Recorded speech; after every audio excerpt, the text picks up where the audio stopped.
എല്ലാവർക്കും നമസ്കാരം. എല്ലാവർക്കും സുഖമെന്ന് വിശ്വസിക്കുന്നു. ഇന്നിപ്പം രാമായണ മാസമായ കർക്കിടകം ആരംഭിച്ച അപ്പോൾ ഇത് സുഖചികിത്സയുടെയും നമ്മൾ മരുന്ന് കഞ്ഞി മരുന്ന് സൂപ്പൊക്കെ ഉണ്ടാക്കി കഴിക്കുന്ന സമയമാണ്. അപ്പോൾ ഇന്ന് ഞാനിവിടെ തയ്യാറാക്കാൻ പോകുന്നത് വളരെ സിമ്പിളായിട്ട് നമുക്ക് ഉണ്ടാക്കാൻ പറ്റിയൊരു ഉലുവ കഞ്ഞിയാണ്.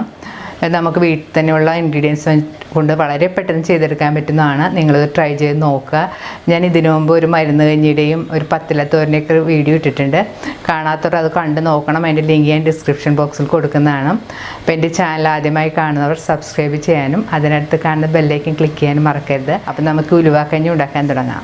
ഉലുവക്കഞ്ഞി ഉണ്ടാക്കാൻ ആവശ്യമായ ഉലുവ നല്ലതുപോലെ കഴുകിയതിന് ശേഷം ഇവിടെ 4 മണിക്കൂർ കുതിർത്ത് വെച്ചതാണിത്.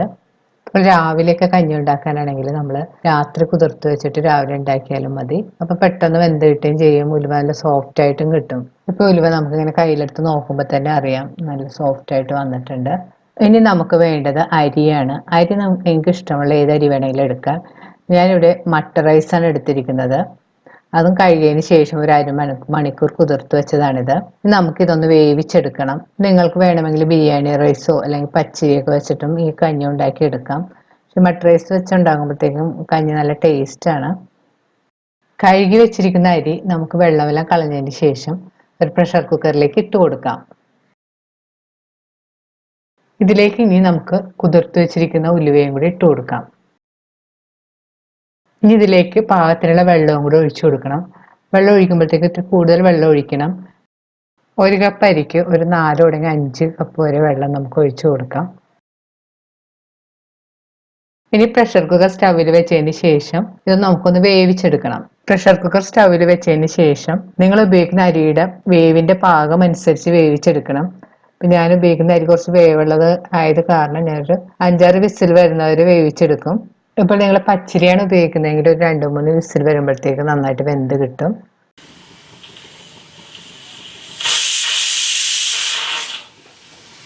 ഇപ്പോൾ ഒരു 4-5 വിസിലെല്ലാം വന്നു കഴിഞ്ഞ് നമുക്ക് സ്റ്റവ് ഓഫ് ചെയ്തതിന് ശേഷം സ്റ്റീം പോകാനായിട്ട് കുറച്ച് സമയം മാറ്റി വെക്കാം. ഇനി നമുക്ക് ഈ കഞ്ഞിക്ക് ആവശ്യമുള്ളത് തേങ്ങാപ്പീര, ചെറിയ ജീരകം, ഇത് രണ്ടും നമുക്ക് നന്നായിട്ട് അരച്ചെടുക്കാനുള്ളതാണ്. ഇനി മിക്സിയുടെ ഒരു ചെറിയ ജാറിലേക്ക് എടുത്തു വെച്ചിരിക്കുന്ന തേങ്ങാപ്പീരയും ജീരകവും കൂടി ഇട്ട് കൊടുക്കാം.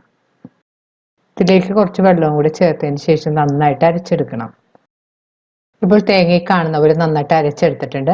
ഇത് നമുക്ക് മാറ്റി വെക്കാം. ഇനി വേണ്ടത് 1 കപ്പ് തേങ്ങാപ്പാൽ. ഇത് നമുക്ക് അവസാനം മരുന്ന് കഞ്ഞിയിൽ ഒഴിക്കാനുള്ളതാണ്.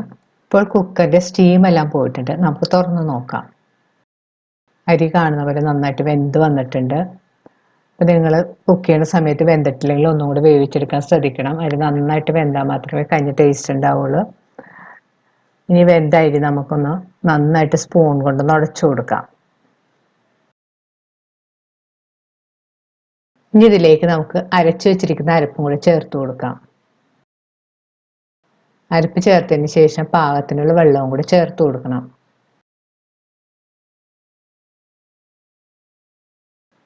ഇനി സ്പൂൺ കൊണ്ടൊന്ന് നന്നായിട്ട് മിക്സ് ചെയ്ത് കൊടുക്കണം. ഇതിലേക്ക് പാകത്തിനുള്ള ഉപ്പും കൂടി ചേർത്ത് കൊടുക്കണം. ഇനി ഇത് സ്റ്റൗവിൽ വെച്ച് ഒന്ന് നന്നായിട്ട് തിളപ്പിക്കണം. ഇനി സ്റ്റവ് ഓൺ ചെയ്തതിന് ശേഷം ഇതൊരു 5-6 മിനിറ്റ് ഒന്ന് സ്റ്റൗവിൽ വെച്ചൊരു മീഡിയം ഫ്ലെയിമിലൊന്ന് കുക്ക് ചെയ്യണം. ആ ജീരകത്തിൻ്റെ ടേസ്റ്റൊക്കെ ആ കഞ്ഞിയിലൊന്ന് പിടിക്കുന്നവരെ കുറച്ച് സമയം കൂടെ നമുക്ക് കുക്ക് ചെയ്യണം. ഇപ്പോൾ കഞ്ഞിയെല്ലാം നന്നായിട്ട് തിളച്ചൊന്ന് കുറുകിയെല്ലാം വന്നിട്ടുണ്ട്. നന്നായിട്ടൊന്ന് മിക്സ് ചെയ്തതിന് ശേഷം ഇതിലേക്ക് നമുക്ക് എടുത്തു വെച്ചിരിക്കുന്ന നല്ല കട്ടി തേങ്ങാപ്പാലും കൂടി ചേർത്ത് കൊടുക്കാം. തേങ്ങാപ്പാൽ ചേർത്തൊന്ന് നന്നായിട്ട് മിക്സ് ചെയ്ത് കൊടുക്കണം. തേങ്ങാപ്പാൽ ചേർത്തതിന് ശേഷം ഒന്ന് തിളക്കാൻ തുടങ്ങുമ്പോഴത്തേക്ക് നമുക്ക് സ്റ്റവ് ഓഫ് ചെയ്തിടാം. ഉപ്പ് നോക്കിയിട്ട് ആവശ്യമുണ്ടെങ്കിൽ ഉപ്പെല്ലാം ഈ സമയത്ത് ചേർത്ത് കൊടുക്കണം. തേങ്ങാപ്പാൽ ചേർത്തതിന് ശേഷം കൂടുതൽ സമയമൊന്നും തിളപ്പിക്കേണ്ട. ഒന്ന് ചെറുതായിട്ട് തിളച്ച് വരുമ്പോഴത്തേക്ക് നമുക്ക് സ്റ്റവ് ഓഫ് ചെയ്തിടാം. ഈ കഞ്ഞിയിൽ നിങ്ങൾക്ക് ഇഷ്ടമാണെങ്കിൽ ശർക്കര നീരെല്ലാം ചേർത്ത് കഴിക്കാം. ചിലർ ശർക്കര നീരൊക്കെ ഇട്ട് ഉണ്ടാക്കാറുണ്ട്. ഞാൻ പക്ഷേ അവസാനം കുറച്ച് നെയ്യിൽ ഉള്ളിയൊക്കെ മൂപ്പിച്ചിട്ടിരുന്നാണ് കഴിക്കുന്നത്. ഇനി ഉള്ളി മൂപ്പിച്ചിടാനായിട്ട് ഒരു ചെറിയ പാൻ ഞാനിവിടെ ചൂടാക്കാൻ വെച്ചിട്ടുണ്ട്. പാൻ ചൂടായിരുമ്പോൾ അതിലേക്ക് നമുക്ക് 1 ടേബിൾ സ്പൂൺ നെയ്യ് ഒഴിച്ചു കൊടുക്കാം. നെയ്യ് നല്ലതുപോലെ ചൂടായിരുമ്പോൾ അതിലേക്ക് ചെറുതായിട്ട് അരിഞ്ഞു വെച്ചിരിക്കുന്ന ചെറിയ ഉള്ളി ഒരു 2 ടേബിൾ സ്പൂൺ അതിലേക്ക് ചേർത്ത് നന്നായിട്ട് മൂപ്പിക്കണം. ഇപ്പോൾ ഉള്ളി കാണുന്ന പോലെ നല്ല ബ്രൗൺ കളറായി വന്നിട്ടുണ്ട്. ഇനി നമുക്ക് സ്റ്റവ് ഓഫ് ചെയ്യാം.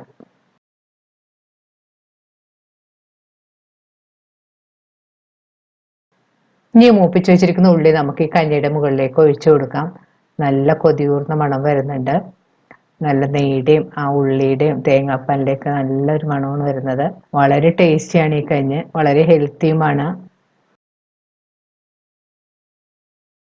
ഇനി റെഡിയാക്കി വെച്ചിരിക്കുന്ന കഞ്ഞി നമുക്കൊരു സർവിങ് ബൗളിലേക്ക് മാറ്റാം. ഞാൻ ഇതിനു മുമ്പ് ഒരു മരുന്ന് കഞ്ഞിയുടെയും പത്തിലത്തോരൻ്റെയും ഒക്കെ റെസിപ്പി ഇട്ടിട്ടുണ്ട്. ഈ കർക്കിടകത്തിൽ ട്രൈ ചെയ്ത് നോക്കാൻ പറ്റിയൊരു നല്ല റെസിപ്പിയാണ്. നിങ്ങളത് കണ്ടു നോക്കി ട്രൈ ചെയ്ത് നോക്കുക. അതിൻ്റെ ലിങ്കെല്ലാം ഞാൻ ഡിസ്ക്രിപ്ഷൻ ബോക്സിൽ കൊടുക്കുന്നതാണ്. ഈ വീഡിയോ ഇഷ്ടപ്പെടുകയാണെങ്കിൽ ലൈക്കും ഷെയറും കമൻറ്റും നിങ്ങളുടെ ഫ്രണ്ട്സായിട്ടൊക്കെ ഷെയർ ചെയ്യാനും മറക്കരുത്. വീണ്ടും ഇതുപോലുള്ള നല്ല റെസിപ്പിയുമായി നമുക്ക് കാണാം. Thank you.